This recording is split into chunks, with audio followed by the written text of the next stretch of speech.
In this video, I'll be going over 5 different ways the world can end right now. I am not ranking them like I did with my president's video, because why would you rank how the world would end? That's kind of weird. Alright, first up is nuclear war. Nukes are the most powerful weapons in the entire world and have the power will to kill us all. Only a select number of countries have them, and Iran is currently making nukes, and they can't really be trusted, so they might drop a nuke on us. I don't know. Or there's a good possibility that terrorist groups could take a nuke, and you know what happens next. Anyway, if a nuke is deployed to a big city, the explosion would be so massive that millions of people would die after the initial blast, and an ensuing nuclear war would probably follow, killing a lot more people. Now, there's also the whole radiation thing, which kills a lot more people. And then you have the nuclear winter, where the sunlight is completely blocked out, and the earth becomes cold, and, you know, if you play Fallout, you probably know this, and more people will die.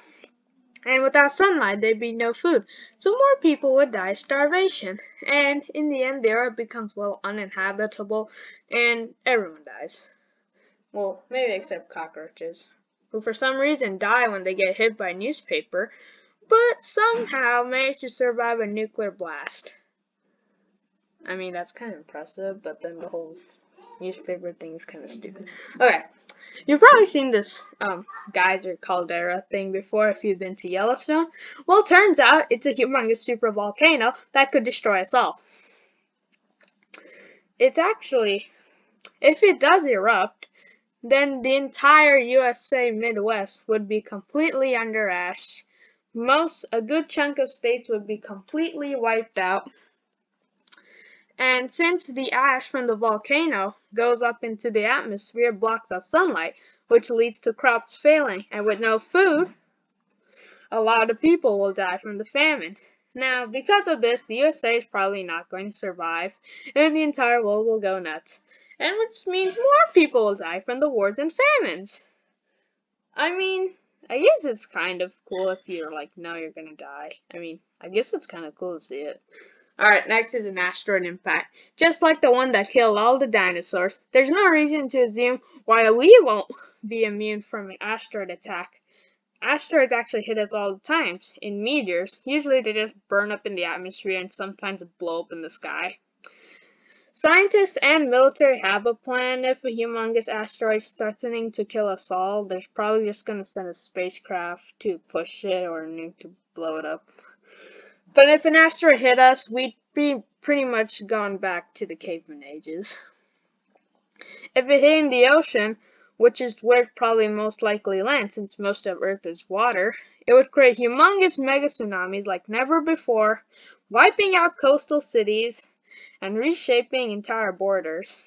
Debris from the asteroid will go up into the atmosphere, giving Earth ring-like things, but eventually they'll just fall down back to Earth, causing even more damage.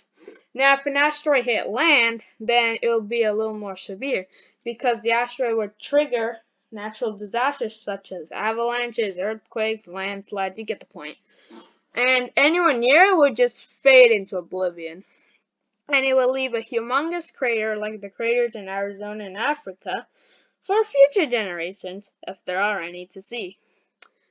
The debris would basically block out sunlight, and we'd all pretty much starve to death, and humanity would go extinct, crops would fail, and we'd all die. Now, before I get on the next part, what do people use technology for? Banking, work, finding out which city the US Air Force should bomb first? Well, if something called a coronal mass ejection happened, a lot of bad things would happen. Coronal mass ejections is when the sun releases huge amounts of energy in eruptions and could potentially hit other planets. If it hit Earth, we'd all be doomed. Technology is basically Earth's lifeline, and if a coronal mass ejection hit us, all technology would be gone, sending us back to the Stone Age. A coronal mass ejection actually happened one time back in 1859, but since we barely had any technology or electricity, it didn't really affect us that much. The internet, lights, your GPS would all be gone. And if GPS is gone, a lot of people will die from plane crashes. And since nuclear power systems run on electricity, if that's gone, who knows what could happen? The entire economies and countries would collapse, resulting in wars and famines, blah blah blah. And the world would become followed into a technopocalypse, and most people won't probably make it. Now, the final event that I'll be mentioning is, well, probably the most destructive of all, and it's probably going to kill us all, and that is a gamma ray burst. Gamma ray bursts are the brightest things in the universe and happen during supernovas, and that's when stars explode and stuff. And they release huge amounts of energy and electromagnetic force. If one of them were to hit Earth, we'd all basically be deep fried. One, if a gamma ray burst hit us, our ozone layer would be gone, and we would basically be bathing in the sun's UV rays, giving us massive sunburn and frying us all to death. Plants would no longer exist, not giving up oxygen, and you can't really live without oxygen, and so a lot of organisms will die. Humans, plants, animals, you get the idea. DNA would pretty much be altered in some species and would probably cause a mass extinction event like the Cretaceous one, resulting in a lot more people dying. And there's a good chance that the gamma ray burst could have radiation in it. Just like nuclear war, a lot of people would have radiation sickness and probably die. And yeah, none of these scenarios have an actual happy ending. It's the end of the world for a reason. And there's a lot more. Moon colliding with Earth, supernova hitting us, AI robots taking over, Chick-fil-A going out of business. But rest assured that all these events have less than 1% chance of happening. Well, except nuclear war. But on that, you're fine.